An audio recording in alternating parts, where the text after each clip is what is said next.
Hi, friends. It's Natalie here. I'm really excited for you to catch this episode. We're diving into one of your most requested topics, weight loss and how to really make it stick.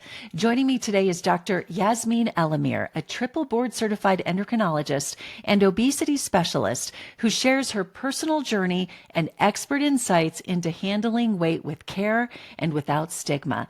Dr. Yaz dishes out some fantastic advice, breaking down the different struggles people face when it comes to weight and health. Whether it's the mindset, genetics, or lifestyle choices, she has some actionable tips that you can start using today. We're going to touch on everything from keto diets to the impact of screen time on your weight, and it might not be what you expect.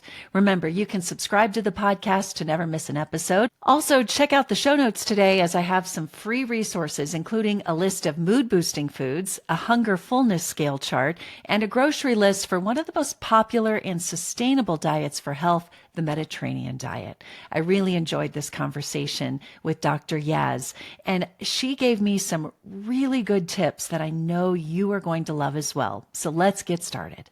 Dr. Yaz, thank you for taking the time today. Thank you so much for having me. Well, your expertise is probably the most requested topic that I get for the podcast because it's something that we all, well, most of us struggle with, especially women in their 40s, 50s, really at any age, but losing weight, keeping it off, and not thinking about it all the time. Yes, absolutely. Absolutely. It's definitely the biggest struggle I see my patients struggle with for sure.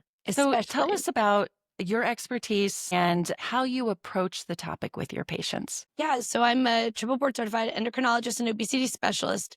And, honestly, I struggled with my weight my whole life. So it's definitely been something that I saw my mom struggle with, especially when she was in her 40s and 50s. And then I've struggled with. And so when I approach my patients about this, I really look at them and say, how did I feel in this seat? How was I dealing with this? So basically, delicately. So I approach it in a very delicate way, really trying to dig and see what their goals are, what's bothering them, without weight stigma, because that's very important. And I think it's something we suffer with a lot in the doctor's office when we want to lose weight. So I want to get a little deeper into where we are, especially in America. Like, are we really different? And I have listeners from all over the world, but is it true that we are different from other places because of the types of foods we consume or maybe the mindset that we have? We are, and we're not at the same time. So I think the whole world is obsessed with food.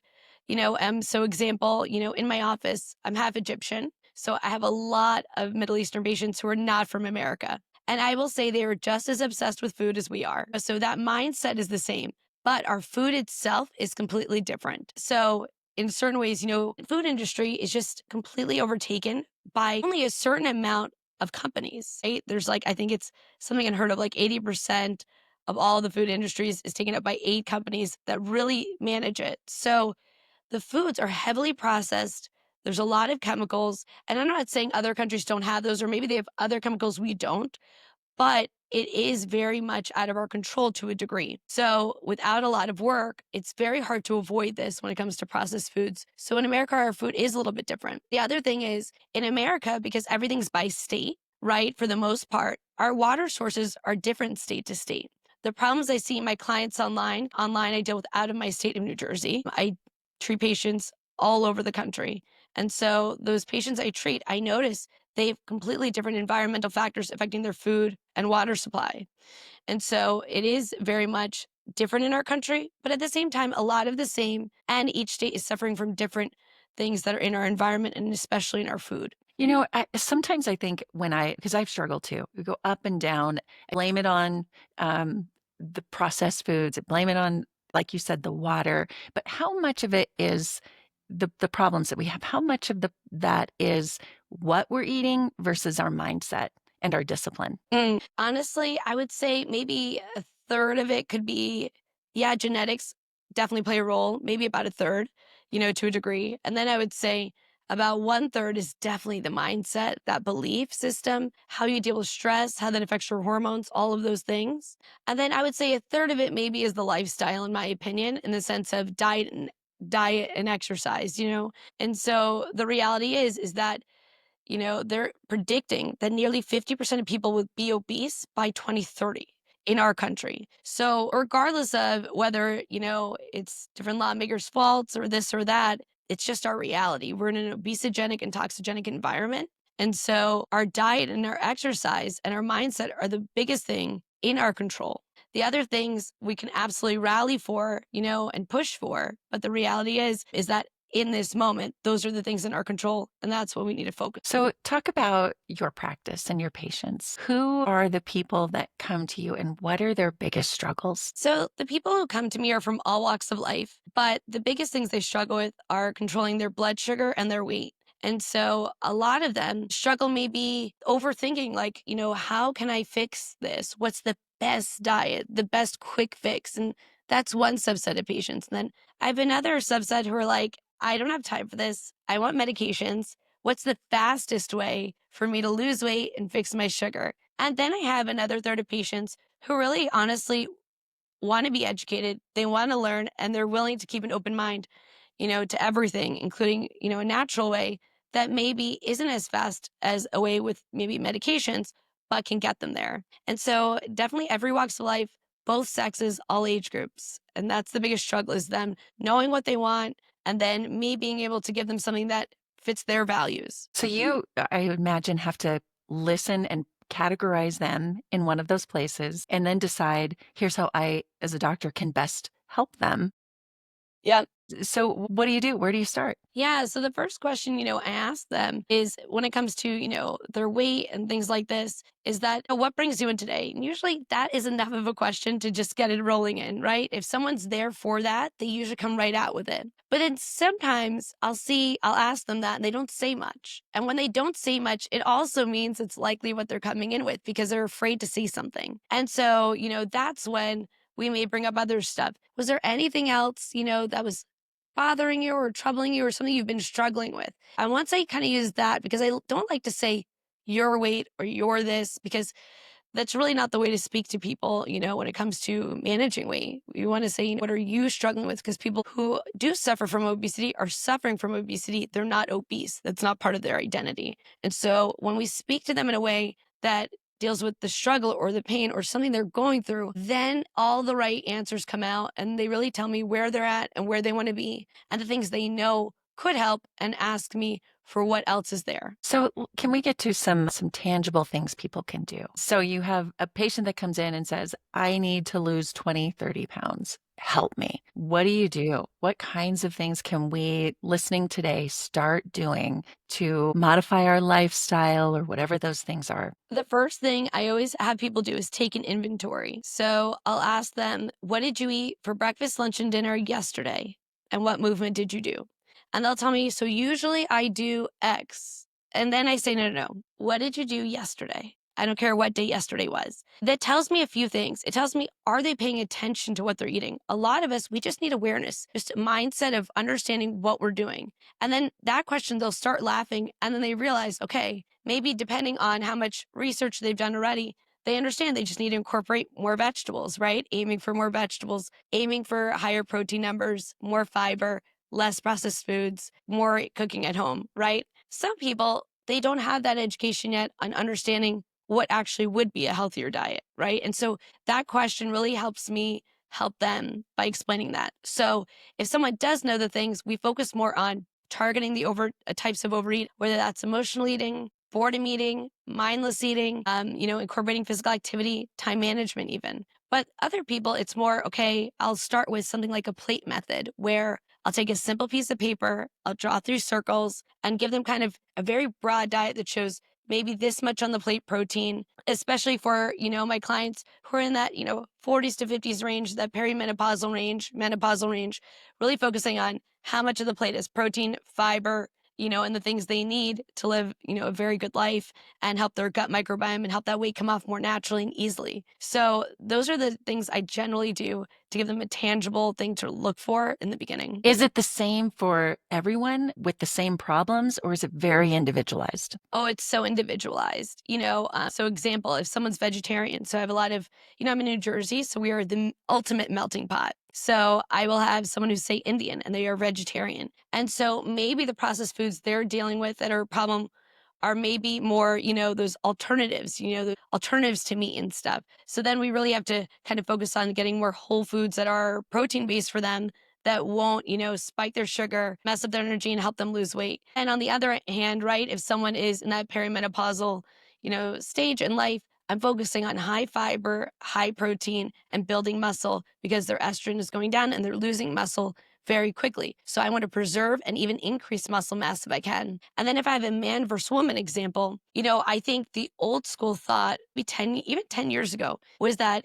we should be fasting in the morning and work out to burn glycogen stores. But now there's newer research showing that for men, right, they do well with that fasting mentality, workout, and this. But for women, we actually are designed by our hormones to wake up and eat something first thing. If not, our body signals stress and thinks something is wrong when we exercise too hard without food in our system. And so I definitely individualize things for men, women, your lifestyle, your culture. It's totally different across the board. Well, let's talk about a couple of the maybe trendy things. And I want your take on them because Yeah. I've always felt as a health journalist, like, sure, you'll lose weight if you do this, but can you maintain it? You'll lose it, but is it practical? So let's start with the keto diet.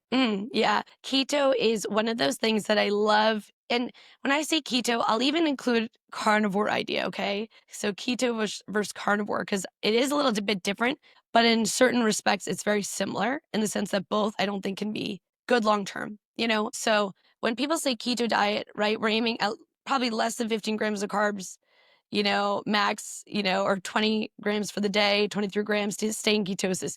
That's difficult if you're having enough vegetables for the day. And when I say enough vegetables, what I mean is a keto diet can lower your sugar very quickly, especially for someone suffering from obesity and diabetes or prediabetes or insulin resistance. It can lower the sugar quickly. So if your sugar is very high, right, it can be very advantageous in the beginning just to get it from, 400s, 500s, crazy unhealthy levels. But once the levels are human levels that we're not going to go to the hospital, right? We're not going to feel extremely terrible. Then we need to look at a long-term strategy. And that's where keto and carnivore, to me, don't fit in. And the reason is because to have the amount of vegetables you would need to get the right micronutrients and phytochemicals I believe you need for cellular health, mitochondrial health, you really can't stay in ketosis very well, So not unfortunately, they just do. Vegetables do have carbs, very good carbs, excellent carbs that we need. But that's why long term, I don't think they're the best strategy for those trying to lose weight and, get out of diabetes. What is the diet you see people trying the most that then fails? Is it that one or are there others? Plant-based, and not because plant-based is bad, but because plant-based has been butchered, I think, in my opinion. So example, when I tell a client about and when I say higher protein diet, I'm 30, 40 grams of protein a meal or something like this, but it's kind of, they think it's like a meat diet, right? Because they have to get this protein in. But the reality is 3/4 of my plate is still vegetables, right? It's still, or half the plate depending on the meal. So it's a plant-based diet. It's definitely more plants than anything. But I think when people think plant-based, they think a lower protein, higher carb diet. And I think that's where a plant-based diet doesn't do as well because of the way it's been portrayed, by the words. Do you know what I mean? So I do think it's one of those diets that doesn't work because it winds up being too low in protein the way it's carried out. Yeah. I think a plant-based diet can work with the right focus on the right macros and proper nutrition. I was just talking to a friend a couple of months ago who's been vegetarian for years, and you mentioned you have patients who are vegetarian. How do you get in that 30 grams of protein? Is it lentils? Is it my mind's blown because she's fairly healthy. I'm like, how do you? It's struggle for me who eats meat. How do you get that in Yeah. a healthy way? So we get very creative. Example, and I have no affiliation with any of these. I just mentioned random brands, doesn't mean there's not other great ones or anything like that. But one protein shake I love is Owyn, OWYN. So I am always trying new products. And so that is, a vegan-based protein shake that we can use when we're making recipes. So example, say we're using almond flour, lower carb, almond flour to try to make a dessert or, a brownie or something like this, or a waffle, protein waffle. I will have them put some of that in there. You know what I mean? They could always just drink the shake, sure, on the run. That's perfect. But I'm saying is you can add protein in these kind of sources like that. So even if it's something that's typically carb, but you can make it something that's a higher protein value. Even putting, collagen powder or protein powder in, things like tea, chai tea, a lot of my vegetarian patients like. So we have to basically supplement in a way. Obviously, there's also other things like tofu and this, but then you get into the whole soy versus not soy, and, people get, go a little crazy. I think it's okay to have it once a day. Do you know what I mean? They don't have to completely eliminate things like this if they're using it in a way that is helpful for getting the right macros in and it's not dominating their diet. And they're very focused on avoiding things like soy in packaged foods, which it's in most things with preservatives, right? Just knowing that balance, that maybe I'm going to have one source of this a day and then getting that protein up. Well, and I think that's where, I mean, it's why I do what I do, in breaking through all the noise, because there are so many products out there that I think a lot of people get overwhelmed and then they quit. They say, I'm going to go buy protein powder. They buy it and it's like, oh, that protein powder has all this stuff in it and I'm learning this, and coffee's good for me. Coffee's bad for me. Red wine's good for me. Red wine's bad for me. Like, it's so hard to break through some Yep. of that noise that people give up. 100%. And so I do think that is very, very difficult. I think it's extremely hard because, yes, supplements have a role and they can be quite helpful, but it can be overwhelming. And so the reality is, what I do is I look at their diet and I look at where maybe something's more deficient or where we could switch something up. So often, yes, for a lot of people, it's religion with a plant-based diet that they don't want to incorporate animal products. But sometimes it's just because they feel it's healthy, right? And they actually were avoiding meat for that reason. And so when that's the case, it's very easy to incorporate a conversation where maybe we can start incorporating some things back to make it a little easier for them, right? And then equally, I let them know things that are truly unhealthy, like red wine. There's no world where it's good for us, right? So that one, I'll debunk alcohol very quickly, right? But things that are, you can go back and forth, right? This type of milk, almond milk, whole milk, you know what I mean? Oat milk. People go back and forth over milks, you go crazy, right? And that's where I think first let's fix the big needle movers and then let's focus on the nitty gritty, depending on where you're at in life and what values are important to you. Give me some of like your top 5 or 10, just don't do these things. Avoid these things. What would those be? Screen time before bed. That's number one. I think basically we're all online and we're all not sleeping well. And I say all, that's maybe a little bit dramatic, but it feels the truth because every patient I ask, how do you sleep? Well, I'm in bed by 10. When do you fall asleep? When do you wake up? This is across the board. People are not sleeping well. And things like blue light, they affect the way our REM cycle works, right? So our ability to process our thoughts and sleep at night. And so that is very important. We want I people didn't expect that, because here we are talking nutrients and weight. So if I'm guessing here that you're saying if you're not sleeping well, then your body's probably not operating where it should and you're not going to lose the weight. for 1,000 reasons. One, if you're tired or your brain hasn't processed information from the day before, how can you apply it? If you're tired, how can you exercise? If you're tired, how are you going to plan your meals for the week? And if you're tired, your cortisol and ghrelin, which is a hunger hormone, shoot through the roof. And if it's through the roof, you're going to be at that fridge every 3 hours snacking. So there's 1,000 reasons why sleep is one of the most important needle movers that most people ignore because we're a culture very focused on what we put in our mouth, a supplement, a food, no matter what it is, that's what the focus is. And sometimes we need to focus on something that would help people across the board, across religion, across culture, across everything, which is sleep. So that would be my number one tip. Avoid blue light before bed, get to bed, no screen time a couple hours before if you can pull it off. Beautiful. I would say my next tip is enough water. I hear so many times, and again, it's only because I see so many patients a day, I can say what's across the board, for everyone. They'll say, I only drink water. Like, I don't drink soda. I don't drink these things. That's fine, but are you drinking enough, right? How many ounces are you getting? Unless you have a heart problem, aiming for half your weight in body ounces of water is the biggest needle mover, and discipline action that doesn't require restriction that prevents cravings. So what I mean is when we're dehydrated, our cravings intensify, things like for sugar, chips.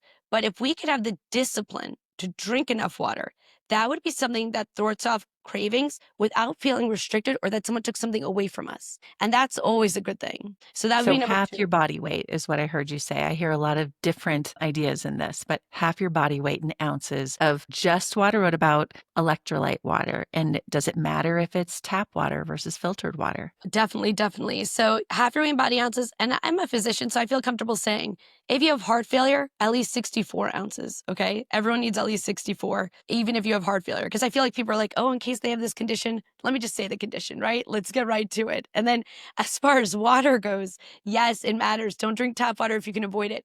My mom, she's from Jersey City, and we used to go out to eat, and she would literally be like, she has this accent. I don't do accents very well, but she would literally be like, tap's fine. She's like one of those, and I was just drinking tap water, my whole life. And then I wound up with diabetes and wonder why. Well, the problem is these tap water a lot of times has, things like arsenic, heavy metals that absolutely affect our cells and they absolutely cause insulin resistance and diabetes. So we have to be careful about our water sources. So it would obviously, if it's tap water or no water, pick the tap water. Don't just not drink when you're out because it's tap water. Never dehydrate yourself. But if you have the choice, definitely I would avoid tap water and go for either distilled water or if you have a reverse osmosis filter at home, that's lovely. Again, that's something where different gurus are like distilled, reverse osmosis, one of them. One of them will take out most of the things that are really harming you on a cellular level.